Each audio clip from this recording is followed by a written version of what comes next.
All right, hey everybody, welcome to the historic episode number 32 of Hangar 18. And I just want to say thank you, Damn, and fuck you. And 32. 32, Shit. I know. It's crazy. Wow. Get a little feedback on your end, just touch. Okay, hang on. Maybe I'm being too loud. I don't know. Never loud enough for the metal, right? Is that better? That's much better. Okay. That's like it's completely gone now. All right, so yeah. Anyway, this is episode number 32 of Hangar 18. With me, as always, is my deep southern fried baritone panty dropper, the Spock to my Kirk, Dreadwin. Yep, I got leave from the union to be here today, so. Oh, look at that! Shots fired. I know, it's crazy. And speaking of leave from the union, did you see Hunger's latest little picture comic? Which one? I saw a The couple. one with Fortress Maximus. Oh, yes. That was goddamn hilarious. All right, but anyway. Mo Roads. Yeah, right, Mo Roads. But anyway, people who are listening to this, the one person doesn't know what the fuck we're talking about, so let's probably not go into too much detail about that. But suffice to say, it was goddamn hilarious. But anyway, we're gonna go ahead and start off the show with heavy metal news, like we always do. And my heavy metal news was suggested to me this week by Rodimus Prime, strangely enough. Wow. And he said, as soon as I saw this article, I immediately thought of you because it represents something you love with something you fucking despise. And he was correct, because the title of the article is Say Goodbye to Mosh Pit. There's now safe spaces instead. What? Yeah, exactly. And basically the whole thrust of the article is, let me read you a part of it. In hardcore metal scenes, a lively mosh pit is still the real indicator of a successful show. Rock has been changing over the past couple years, notably by listening to women within its factions. Punk has long claimed to be a community. It can be about community while at the same time managing to marginalize minorities. Yet the scene does now seem to be changing. DIY punk groups such as PWR, BTTM, Diet Sig, and Adult Mom have introduced safe spaces at their shows, and mosh pits have often been the first casualty. So basically, the entire article is talking about how punk and metal should get rid of the safe spaces and cater to, get rid of the mosh pits and replace them with safe spaces, which is probably the biggest line of bullshit I've ever fucking heard, right? And I think this guy, the very first comment, and his screen name just happens to be Thomas Paine, which I also find amusing. The very first comment says, "Newsflash: moaning arsehole complains about something they don't understand." Right. Which I think that sums it up perfectly. Here's the thing about that. You know, if you want to be a social justice warrior, if you want to not like mosh pits, if you want to say, you know, all white men are racist and all cisgendered people are transphobic and all heterosexuals are homophobic and all that, you know, social justice crap, that's fine. You go ahead and do that. But fucking leave metal alone. Metal is not about, well, metal is a little bit about politics, but metal is probably, like you said the other week, probably one of the most accepting groups of people are metalheads, right? Now, granted, Right. We'll argue amongst ourselves about what's metal and what's good metal, but we don't give a fuck if you're polka dotted and have fucking a unicorn horn grown out of your head. Nobody gives a shit. We care about the music, right? So Absolutely. So stop trying to bring the identity politics bullshit into metal, right? And here's the thing. If you don't want to go to a mosh pit, here's a radical idea. Don't go to a fucking metal show, right? If you don't want to, it's just like the same thing about, oh, I find this offensive on television. Well, they invented this device called a channel changer to fucking remedy that fact. Change a goddamn channel. Oh, you found that book offensive? Don't read it. You found the song offensive? Change the channel. Jesus Christ. Fucking stop. There's also other places to stand in the venue that do not involve you in the mosh pit. Exactly right. I mean, the mosh pit is probably like, you know, what, 40% of the floor sometimes at most. Sometimes they get a little carried away, but I mean, just don't go down. Depends on the size of the place, yeah. Yeah, just don't stay up in the stand. If it's like a really small club, then, you know, the pit can get kind of, you know, take over a little bit, but still, there's usually room in the back to stand and still see everything perfectly fine. Yeah, right. I mean, like, yeah. I mean, if you want to, it's not a fucking Barry Manilow concert. If you want to stand there and fucking, you know, have somebody sing "Sweet Caroline," or you fucking twist your nipples and fucking complain about the patriarchy, fuck off. Yeah, I'm willing to bet whoever wrote that article has probably never even been to a punk show. Guarantee you, they've never been, because like they're big, because like off watching Melissa Etheridge or something. Yeah, right. Or Sheryl Crow or some shit like that.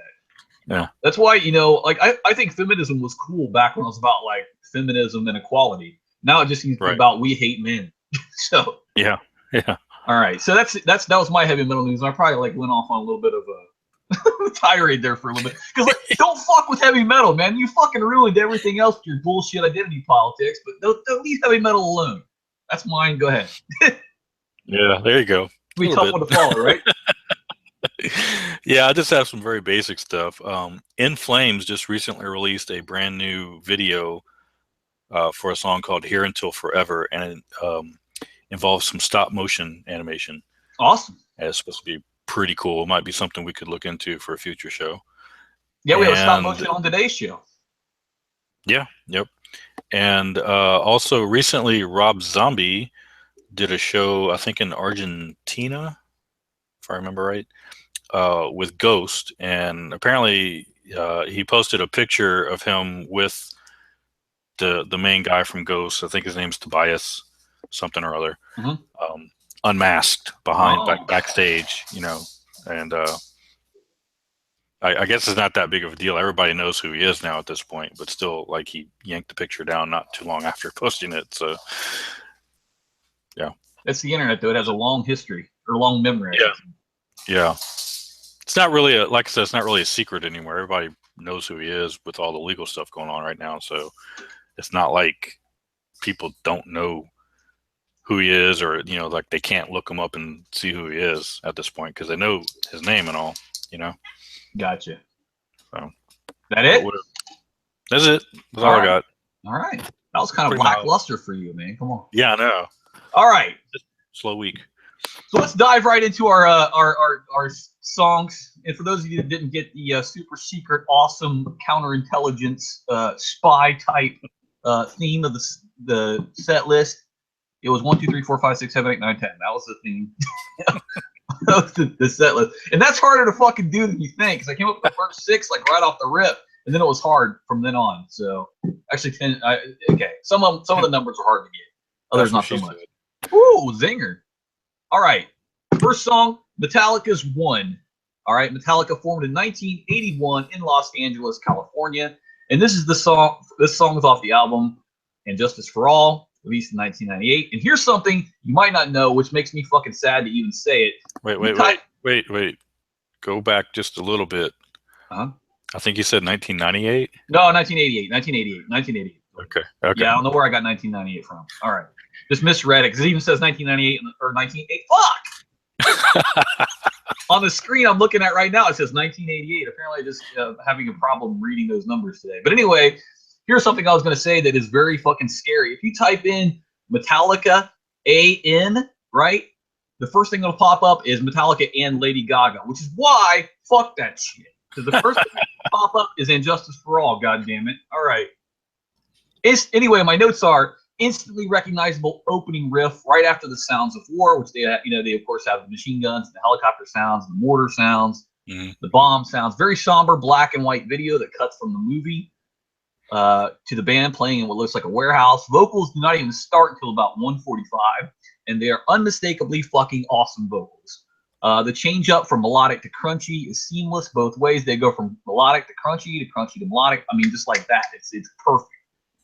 This to me is Metallica at their pinnacle. The darkness / landmine breakdown is fucking fantastic. The solo, and this is what I wrote down. I wrote down the solo is probably fucking brilliant. And what I meant to say is probably what I meant to say was probably one of the most brilliant solos ever. And I don't know where I just stopped with the sentence like that, and it made it funny. So anyway, I couldn't be bothered to listen to it, but it's probably pretty good. Yeah, it's probably all right. Anyway, the song is based on the idea of a soldier losing all of his limbs and being unable to hear, speak, or see, set to a World War I backdrop. In an interview in New Zealand in 1989, Ulrich describes the movie Johnny Got His Gun as having a similar theme, which is why it was chosen for the video. And that's based on a book called Johnny Got His Gun by Dalton Trumbo. One was voted as the 7th of the 100 greatest guitar solos of all time by the readers of Guitar World. Placed between November Rain, which is 6th, which makes me want to fucking puke right now, and Hotel California by the Eagles, which is 8th.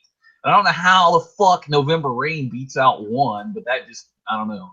That's It's because you that's because know everybody butt fucks Guns N' Roses for some yeah, reason. it's a good solo, but it's not that good. Yeah, it's not one good, right? Yeah. Anyway, one was nominated for and won the first ever Grammy Award for Best Metal Performance in 1990. And my rating is a 10 plus because one is a goddamn brilliant song. And if you listen to heavy metal, you should know what it is and you should love it. That's my 2 cents. Dreadwind, Metallica 1. You pretty much said everything I had to say. All right. I even thought I was going to get you this time because I wrote uh, great use of somber verses, and you just stole that right out from me. Way to All go, right. man! All right. That's what I do. Yeah, it's got the iconic machine gun and war intros and stuff. Live is really cool because they shoot off all kinds of pyrotechnics with that Right. and It goes everything. on for like 2 minutes sometimes. Yeah, it's pretty cool because they take all the lights off, especially if they're inside. They take all the lights down, and you don't see anything but the pyrotechnics going off. It's really cool. Right. Um, it's one of those things you have to experience in person. Fucking A. The video is cool. It's got a the mix of music plus the movie clips. I was always under the impression that they had based the song off of the movie to begin with, but did they just write it separately and then add the movie in later? Yeah, basically what it was they had James had the idea, and then somebody said, "Hey, there's a book like that," and Oh, then once they wrote the song, they found out that there was a movie, and then that's when they cut it in there. okay, all right. That makes sense. Yeah, they came Something up with I the idea first, but then somebody said, "Hey, there's a song or a book and a movie that's just like what right you're saying." that just like that. Okay, see, something I didn't know. There you go. Um, yeah, the musical intro too is very long, but it's typical of Metallica back then, where they had long musical intros, but it works because they do it so very well. And this one's very very melodic. Yep, definitely. There's nice change ups and there's the guitar parts just flow really well, and it doesn't like you said. It took almost 2 minutes for him before the verse finally Yeah, came in minute to start 45. Yep. singing. Yeah, but it doesn't feel that long because you're just enjoying the music and it's well done. So Metallica 1 is a classic. You've got to have the song. If you haven't heard the song, go kick yourself. 10 plus. Yep. All right, symbiotic right there, bitches. All right, moving on to Rob Zombie, who began his solo career in 1997. This particular song was called Two Lane Blacktop. And this is from his past, present, future compilation, which was released in 2003. Uh, this song has like this happy, bouncy vibe to it that I'm not really a big fan of. Mm-hmm. It's like like what the fuck? Anyway, basically, it seems like a driving song for like people who want to kind of claim to be metalheads, but aren't really.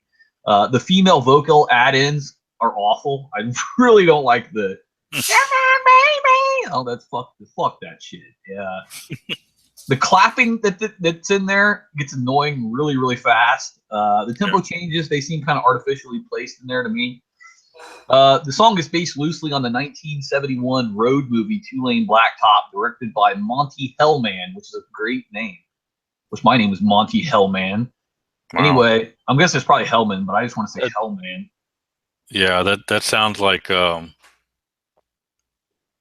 he would be a game show Stage host name? for like I would say game show host for like a A satanic show. I like it. Yeah. All right. Also, the song was featured in the racing game Need for Speed Underground in 2003, and then again in the film Venom in 2005. And pretty much every one of the comments was like some fucking douche going Need for Speed. So yeah, I wasn't a fan of the song at all. I usually like Rob Zombie and or White Zombie, but anyway, I gave this a 6.5 Dreadline. This one definitely has much more of a rock and roll vibe rather than his more metal sounding stuff. Right. I'm with you. The clapping is very distracting after a while. There's actually a guitar solo in this one, surprisingly, but it's extremely short and it's one of those if you blink you miss it.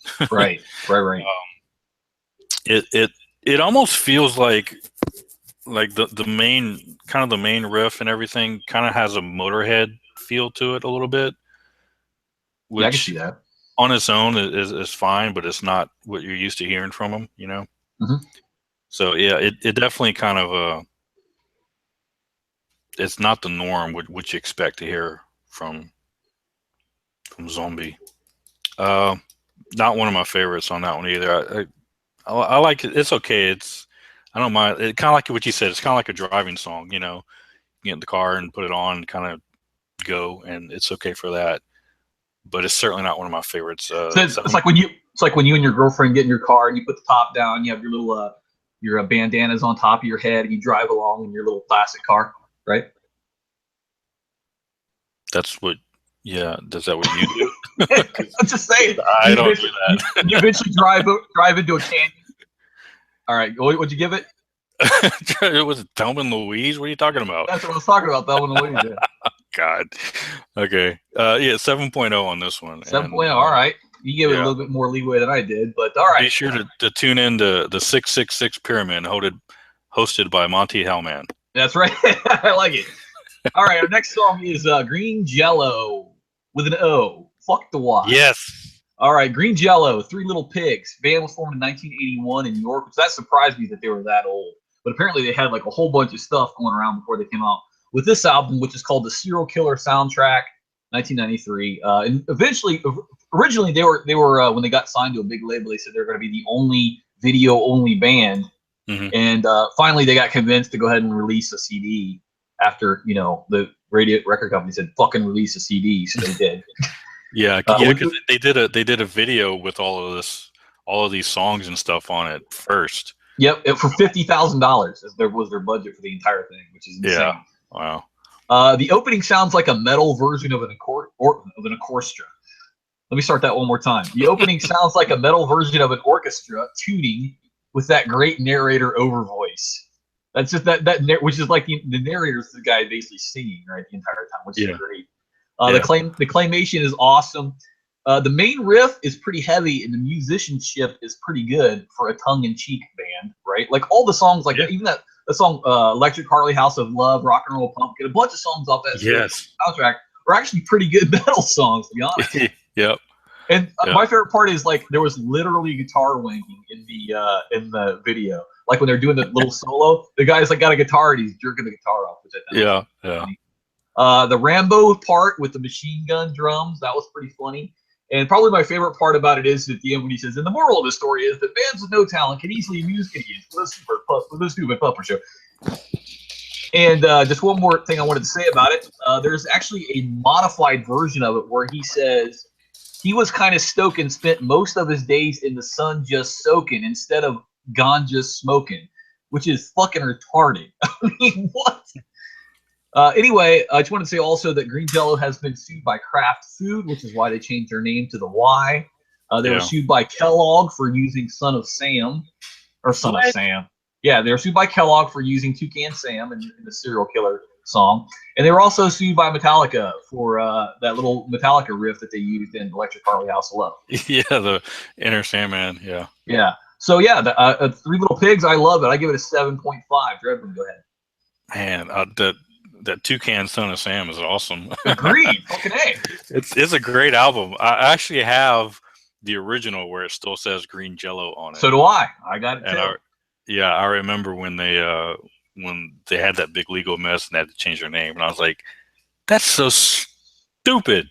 Yeah, right. I mean, it's got nothing to do with Jello. I mean, they're mad because that one song, the Green Jello sucks. I'm like, well, they're saying that our product sucks. No, they're saying that their band sucks, you idiot. Yeah, they were kind of pulling the Primus thing, because Primus does that too, where it's like, Primus sucks, and that's kind of the tagline. So if you're a Primus fan and you like Primus, you're like, yeah, Primus sucks. Right? And they were doing kind of the same thing, but it actually was kind of a knock towards the Green Jello, because they said they picked that name because of all the Jello flavors, that's the one people like the least is the green. Right. That doesn't shock me because it's gross. Yeah. So, it's a great song. What did you rate this one? 7.5. Oh, that's it? Really? Yep, that's all. I'm stingy today. You are, man, because I love this song. I've always loved this song. The drums are real snappy, on this one. I mean, they really pop in the mix, and they have a real snappy presence to them. Green Jello reminds me of kind of a mix between Primus and Gore. Kind of. Let me ask you one thing: do the drums have a flanger on them? No, there's no flanger on this one. It's a classic children's tale turned heavy metal with the addition of Rambo at the end. What's not to like about it? Yeah, that's good. And he just shows up, and your ass is mine, and just blows the fuck out of the wolf there. It's great. It's a great song, man. Good album too, and I liked it. I give it a 9, man. I like this. A 9, damn. Yeah. Red went on like I don't know. What have you been into today? I don't know, man. White Line Fever, right? All right. Our next song is another Metallica song, and Metallica is still formed in 1981 in Los Angeles. This song is The Four Horsemen. All right. From Kill 'Em All, 1983, debut album. Which that sounded more like the Knight Rider theme. It did a little bit.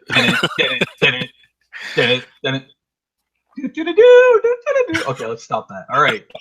Anyway, Kill 'Em All. And some people might not know this, but the original name of Kill 'Em All was going to be Metal Up Your Ass, and it was going to have this toilet with a hand coming out of the toilet with a fucking big ass bayonet coming out of the hand, right? I actually have that shirt, which is great. A reprint of it, I should say, because obviously the real ones are long gone. All right. Anyway, the main riff always reminds me of a horse galloping, which is probably exactly what they intended it to sound like. Amazing lyrics, amazing drumming. The bass is well defined and sits under the song perfectly. The names of the four horsemen change quite a bit. I've seen like different interpretations of like the other two, but war and death always seem to be constant. But they changed war in this one to time, which is weird. Anyway, the breakdown is one of the absolute best in all of heavy metal. When they do that part where they slow down and go through the different horsemen's name, that's just fucking awesome. Great little bass part right before the first big solo and the second speed up. And Kill 'Em All was ranked number 35 on Rolling Stone's list of the 100 greatest albums of the 80s, which I think that's probably low. Additionally, the album was placed number 54 on the 100 best debut albums of all time, and I think that's really low. And Kerrang listed the album number 29 amongst the 100 greatest heavy metal albums of all time. I also think that's pretty low. And finally, in 2010, The Consequence of Sound ranked at 94 amongst his top 100 albums ever, and that might be spot on. There's a lot of other good albums out there. But anyway, Metallica Four Horsemen, I give it a 10 plus because it's another one of those fucking hallmark metal songs. Dreadwind, go. Yeah, this is this is one of those early songs that Dave Mustaine actually brought over to the band. Right. And it was originally called The Mechanics. But they didn't want it to be about horny gas station attendants. Yeah, I know. And that was back when Dave was still trying to find his songwriting, lyrically, his songwriting, He had some moments here and there, but there were a couple other ones that were. I do it for my life. Yeah. So, but the music is undeniably amazing, and based off of the Megadeth version of the song, they actually took it and slowed it down. And then where is it, I think at 3:30 where it slows down. Mm-hmm. That's the part that they added in that wasn't in the original musically. Right. So they kind of, it slows down. And something I noticed when I was listening to that part, it gets real slow, and there's a nice melodic guitar piece going on, and you can kind of hear the bass going on behind it, and it really sounds like that piece by itself. If you just take that piece out of the song, it sounds like something that would eventually evolve into Orion. Oh, definitely. It definitely sounds like they kind of took that idea and went with it for Orion, which I thought was really cool. That's good. Yeah, it's got a great classic thrash riff throughout the song. There's lots of change ups. The guitar solo is killer. The change up that you were talking about with where they go into the different horsemen is just freaking awesome. It's great, man. It's 10 plus also. It's Metallica's Four Horsemen. Look at that. Symbiotic again. All right. Moving on to a lesser known LA band, Megadeth. We're just talking about, formed in 1983 in LA. Yeah. And this is from their So Far, So Good, So What album. I always like to say that what really loud because they have the exclamation point like literally on the title. So what? Yeah, this is from 1998. I just fucking did it again. From 1988, and the song is called 502, which I'm assuming is probably the police code for speeding, because the entire song is about like speeding in a fast car. Which, like, if you look at the rest of the album, like the rest of the album has like all these like lyrically deep songs about like nuclear holocaust and censorship and everything else. And this song's like, I like fast cars. This is exactly what I was talking about just a minute ago with Mechanics and how Dave, was finding his lyrical themed thing going on. And this is exactly one of the songs I almost mentioned this one because it sounds like something off of Killing Is My Business. Killing Is My Business, because it's got that same vibe as Mechanics to it, Definitely. It's definitely very simple. So it's got badass opening guitars, but like the part that gets me is like instead of having an actual siren, it sounds like they got Dave going woo woo at the beginning, which fucking makes me laugh. Classic Megadeth sound, a stripped down sound with hammering drums and like really harsh guitars. Seems like Megadeth just likes that like the kind of higher pitched, like harsh guitar deal there. Good solos, great vocals. I could do without the little breakdown, and the outro is way too long. It's like fucking 35 seconds long. Anyway, I give it an 8.0. Dreadwind. Yeah, this is definitely not the strongest song off this album. It's usually it's one of the ones that I usually skip when I'm listening to this album. It's just not one of my favorite songs. You go straight to Liar, don't you? I keep going back to Set the World Afire. Yeah, me too. That song kicks ass. Again, that's my note. This one sounds more like something off of Killing Is My Business. Like maybe like it was a leftover track or a leftover song that he didn't record from, the writing sessions back then, and then just decided to finish it and stick it on here. I thought the car sounds and the sirens and all the stuff in the background was very distracting. Agreed. The outro was way too long. The guitar work is good, but you can't really find a Megadeth song that has bad guitar work. That's a good point. Yeah. Well, you can on certain albums. We'll just not name, but go ahead. Yeah, but for the most part, that's pretty standard for that. One thing I did notice that was kind of cool was in the lyrics, there's mention of Dawn Patrol.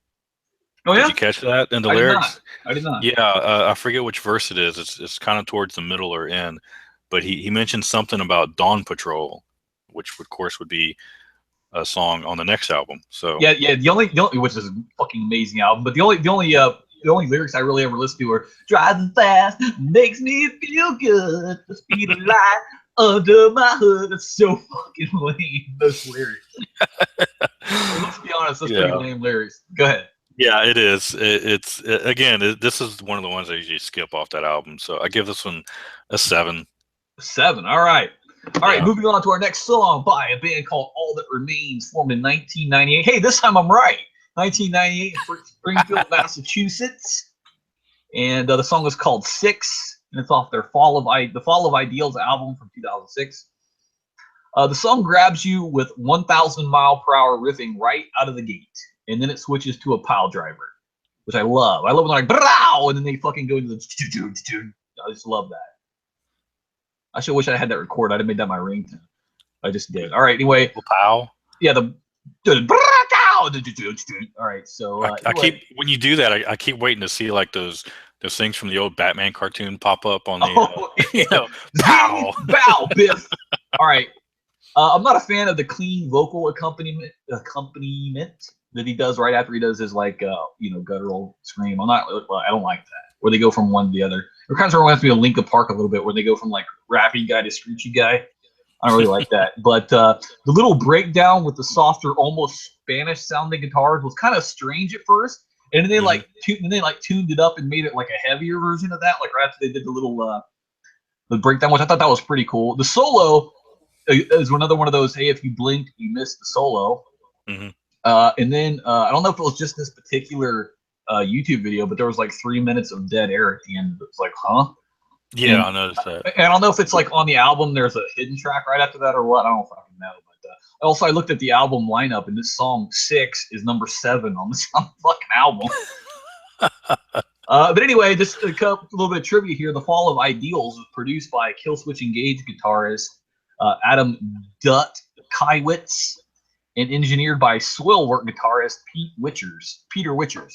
And it was also in Guitar Hero 2, this particular song. Anyway, it was okay. I like the song good enough. I give it a 7.5. Dread. Yeah, it came out with a speedy intro, and the drums were blasting away, and it's got fast guitars. And I was thinking, man, this is really good. But at the same time, I was thinking, it sounds like I've heard this before. And I haven't, because I haven't heard this album before. I kept listening to it, and the singer kicks in. He starts singing. I'm like, man, it still sounds like something I've heard before. Guitar work is really good. The change up came out where you talked about where the guitar slowed down. Mm-hmm. It kind of came out of nowheres at first, but then it had a nice build up, which I thought was really cool. And then I kept going, man, what does this sound like to me? And then it hit me. They sound just like Shadows Fall. Yeah, a little bit. Yeah, that's a good point. And when you say Killswitch Engage, them too. Yep. Yeah. Those. Yeah, then they all came out around the same time, and they all tour together all the time too. So. Yeah, they kind of have that whole similar sound and vibe. So it's definitely not bad, but the whole time I'm listening to it, I'm like, man, this sounds just like Shadows Fall. So I give it a 7.0. All right. Let's move on to hey, let me preamble this with they had a fucking 7 in the name, so fuck off. Right? Anyway, the song is called House of Rock, 7 Sins. I looked at the House of Rock Facebook page. They have 29 likes. And I can see why. It doesn't seem like it's an actual band. I think it's just one dude doing it. Yeah, it's just some dude's project, I think. Yeah, okay. Anyway, the opening music sounds like the opening music to every lonely detective story. The heavy guitars sound quite a bit like a slightly changed Metallica ripoff when they come in, and they really don't stray too far from that. They just basically sound like a little bit of Metallica and a little bit of Megadeth, slightly changed ripoff the entire time. It's funny you mention that, because I have guitar tone reminds me of Ride the Lightning a little bit. Yep, yeah, exactly. Just like they're like a generic metal song. It's like the elevator version of fucking heavy metal. Nothing really stands out. And frankly, the song is boring. The solo is pretty half-assed. Maybe it would be different if there were some lyrics to it, but as it stands, not so great. Anyway, I give it a 5.5. Yeah. I liked. I thought the rhythm itself was pretty good. The tone, like I said, definitely reminded me of that Ride the Lightning era. I was like you. I kept waiting for the vocals to come in, and listening to the song, it's not written badly. It needs vocals. It's written to have vocals. That's what it sounds like to me. Not only that, I think what would help it is if like an actual producer like went in there and said, "Hey guys, you need to change this here and this here, move this up to here, make this a little louder here." Yeah, that might help too. That definitely sounds like something somebody recorded, in their garage. Yeah. I mean, it's it on its own by itself with no vocals, it's not a good instrumental piece, because an instrumental piece has to carry itself without vocals. Right. And this song, it can get repetitive, because when you have vocals in a song, you need to have repetitive sections for the vocals. Chorus. That's why they're there, for the chorus and for the verse also. So this song is kind of structured where it needs the vocals, and it just doesn't have any. Right. So I really think that's the biggest knock on this, is he just needs somebody singing on it. I give it a 6.0. Like you said, it doesn't jump out or stand up at you. Oh yeah, and by the way, the song is called 7 Sins by House of Rock. I think we neglected to mention that. Oh yeah. There you go. Fuck it. All right. Hey, we're only 32 episodes in. We still got some kinks to work out. All right. Still preseason. Right. So anyway, the next band is called Huntress, and they were formed in 2009 in Highland Park, California. And this was off of their Spell Eater album from 2012, and it's called 8 of Swords. And the very first thing I want to say, because it has to be said, Jill Janis is smoking hot. You can't review Huntress without saying Jill Janis is not smoking hot, which is good because her vocals suck ass water in my opinion. I'm not a fan of her vocals at all. The one of the lyrics of the song, it sounds a lot like they're saying anal sores. I'm not 100% sure what they're saying, but it sounds like anal sores. But finally, or not finally, but why the fuck is the band blindfolded in the video? I'm sure that has some kind of symbolic meaning, but it's lost on me. It does. The music is pretty generic. The song is way too long. Way too long. That's probably got on the song itself, but just little tidbits of trivia. In October of 2015, Jill Janis posted a now deleted note on Facebook announcing the band would finish its activities, but she would continue to make music. But guitarist Blake Mel, I don't know what the fuck, Meahl, how the hell you pronounce that? He dismissed her statement as a consequence of health and mental issues and said the band would continue to perform.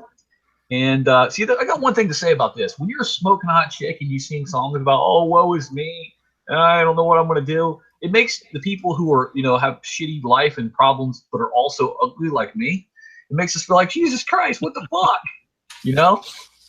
So, I mean, I wish I could just, walk into a restaurant and be like, hey, guys, buy me shit. And people would just, fall all over themselves to do it, Fuck. Anyway, I give it a 6.5. Huntress, Eight of Swords. Not a fan. Well, you shit all over that one, man. I sure did. I'm not a fan of it. Here is the my first note is hello, because she's fucking hot. That was the saving grace, right? And the song title Eight of Swords is actually from a tarot card. Tarot cards, yeah, I figured that. Yeah, and on the tarot card, it's literally what you see in the video. It's eight a woman. Swords.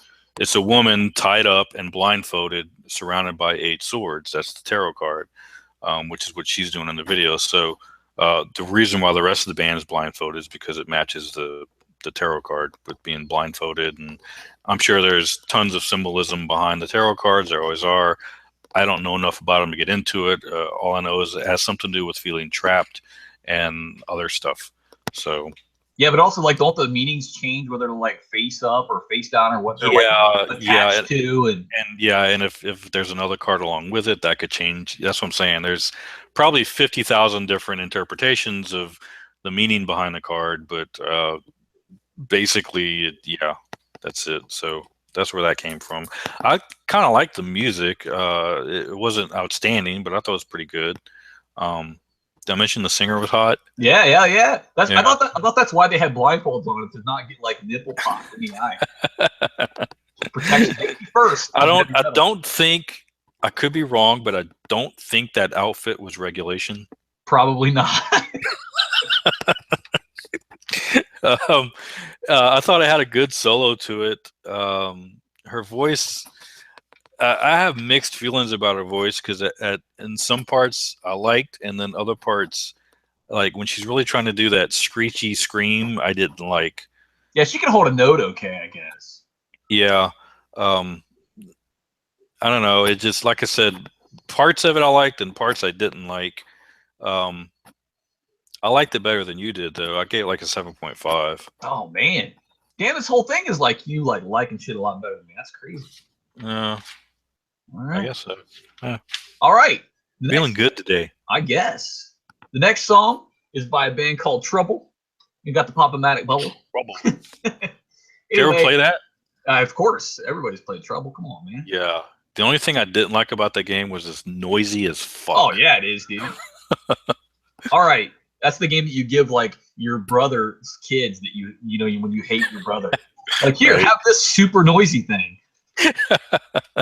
All right. Trouble was formed in Aurora, Illinois in 1979. And this song was called Psalm 9. And it's the title track from the 1984 album. The opening music with the narrator is eerie as fucking. That narrator almost sounds like Alice Cooper. Mm-hmm. But the opening's probably a little bit too long in my opinion. But then the guitars kick in and they are low as fuck.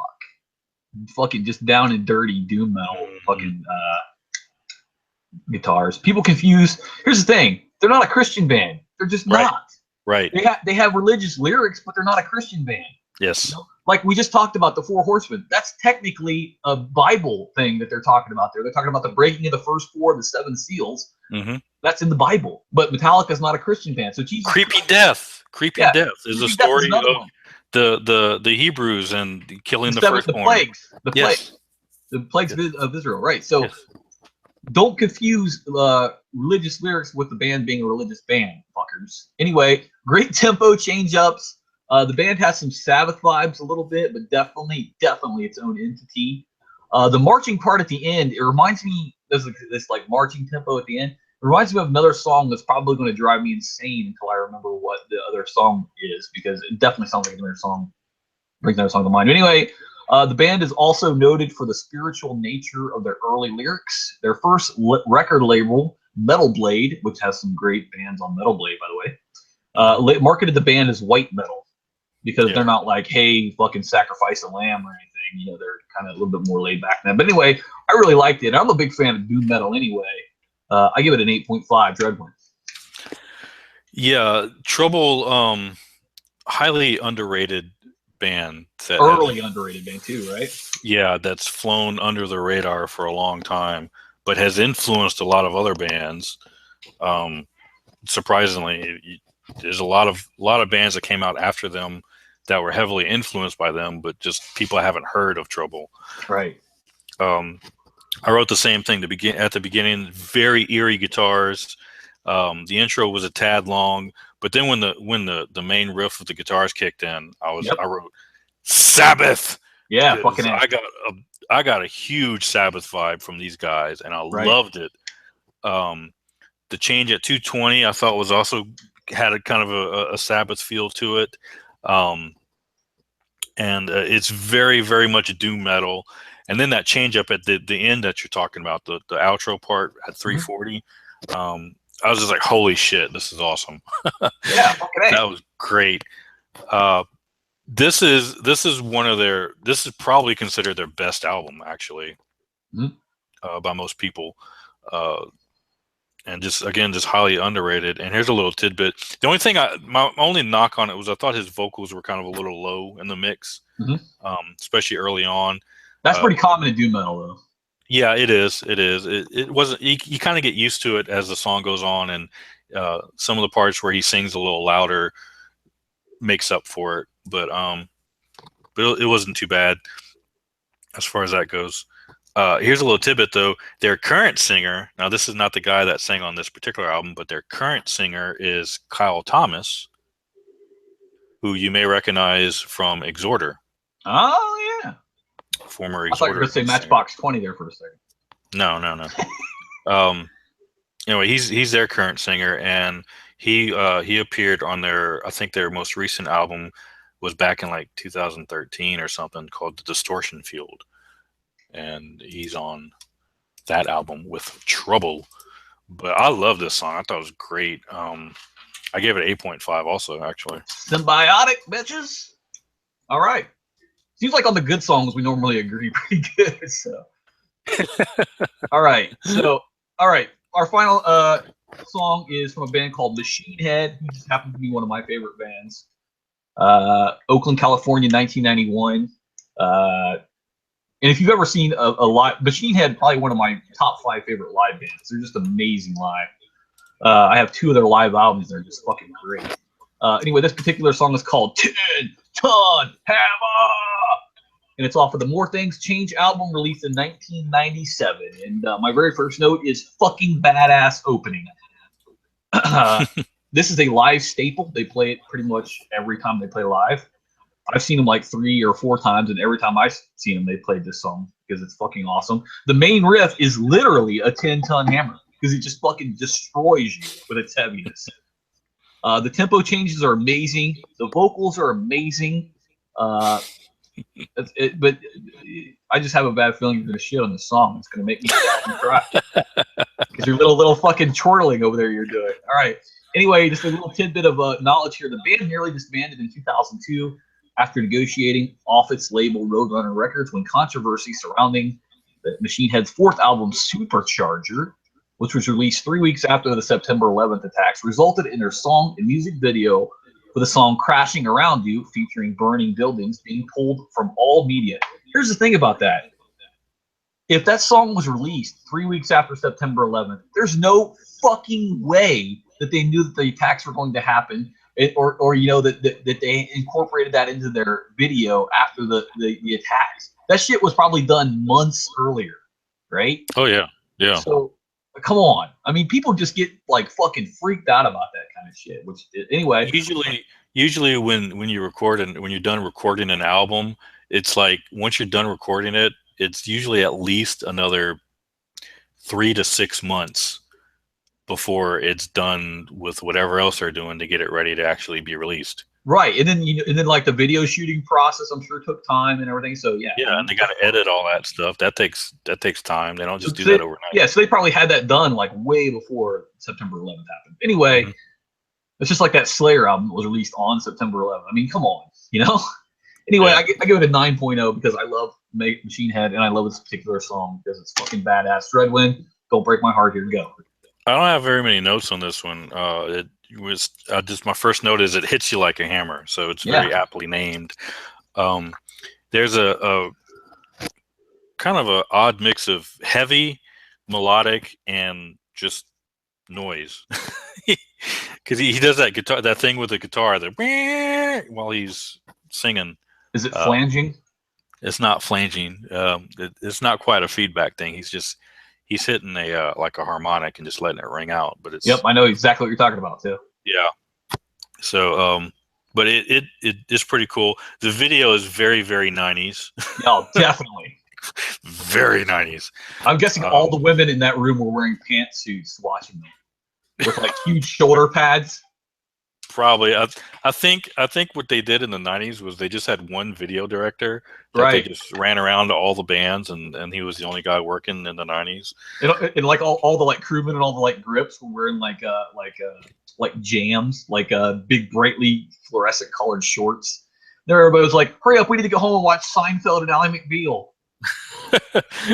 I don't know, man. I think one of the guys probably had, what was those big pants with the that didn't have, like, they were one length all the way down. They look like tree trunks. Oh yeah, remember those? I do remember those. Plus parachute pants. Remember those? Yeah, well that was 80s, man. Dreadwind's like, fucking remember, I got a pair on right now. Oh. Go ahead. Wait, what? MC Hammer. Okay. All right. She had 10-ton hammer. Go ahead. Well, it's no Thriller, but 8.5. 8.5. All right, that's not quite as bad as I was going to do. We were like, oh God, Thundercracker likes that. Fuck that song. All right. Annie, are you okay? Ooh, zinger. Are you okay? All right. So that was. Yeah, you've been hit by a smooth criminal. There you go. I know you know it.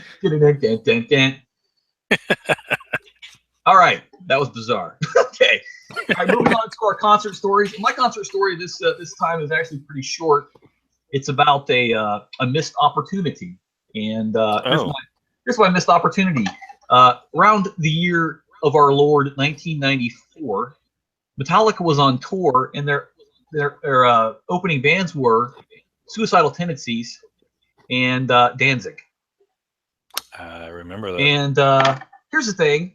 There was a guy who said, hey, I have an extra ticket to go to this Metallica Suicidal Tendencies Danzig. Would you like to go? I said, yes, I would like to go to that. A great deal. But the guy was like, okay. But then, like, the night before, the guy who was going to give me his ticket, the extra ticket, he's like, oh, yeah, I can't really go. And I'm just going to go ahead and just give the tickets to somebody else. Oh, man. Yeah, so I didn't get to go to Metallica and Danzig Suicidal Tendencies because of fuckface. That sucks. Yeah, I know. And like, I still see that guy on like, hey, people you might know on Facebook. I'm like, no. Fuck that. Fuck that guy. Yeah. So that's my concert story. I want to say it was like the year before, maybe 93, and Megadeth was touring with Typo Negative and Danzig. Oh, nice. That'd have been a great show too. Yeah, and I was like, oh, I'd love to go to that show. And they were playing New Orleans, I think. and I couldn't make it to that one. But I was kind of bummed about that one. I really wanted to go to that one. All right. So that sucked. But yeah, I don't think I have any concert stories. You're out, totally out. But I'll have one next week. All right, cool. Because you're going to a concert in the interim? Yes. Where are you going?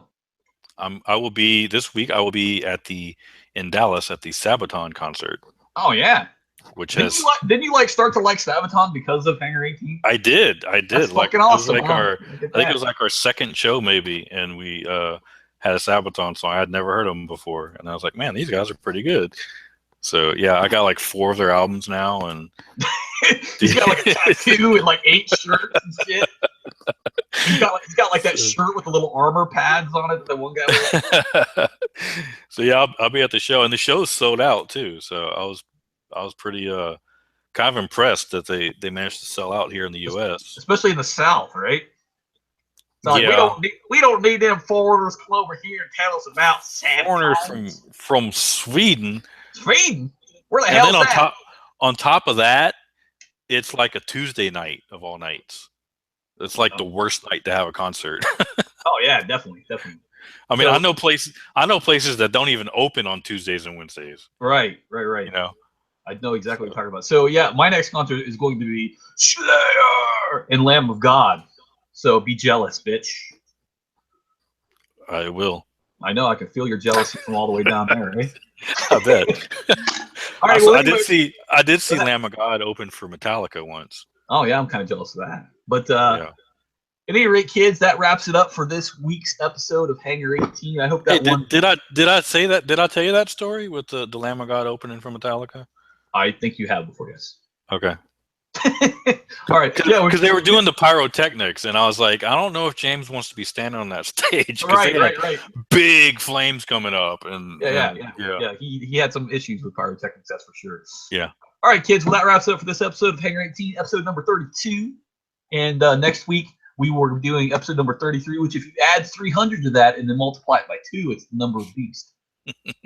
Just a little simple heavy metal math for you kids. And this is my Dreadwind's favorite part of the show, where I talk about I'm going to be this weekend. I will be at Marcon on Saturday and Sunday at the Greater Columbus Convention Center. So you can come see me there in all my Cobra Trooper glory. And anyway, stay metal, Dreadwind. Yeah, we already mentioned I'm going to be at the Sabaton show. So if you don't have tickets, you're out of luck because they're sold out. But I'll be there. And also check my YouTube channel. I already posted one video for the Xbox Miniatures game, and I'm going to be posting a couple more videos here soon. That reminds me, you have like all of the Hangar 18s on there, right? Yeah. But you missed number 1 and 2. Oh, that's because there wasn't Dreadwind on those 2. Oh, okay, fair enough. Go ahead. Yeah.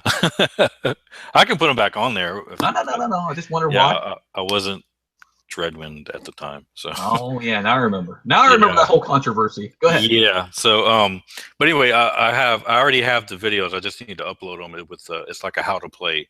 So if you're interested in the game and you're not sure about it, I kind of do like a how to play video. I'll be putting that up soon. So. All right.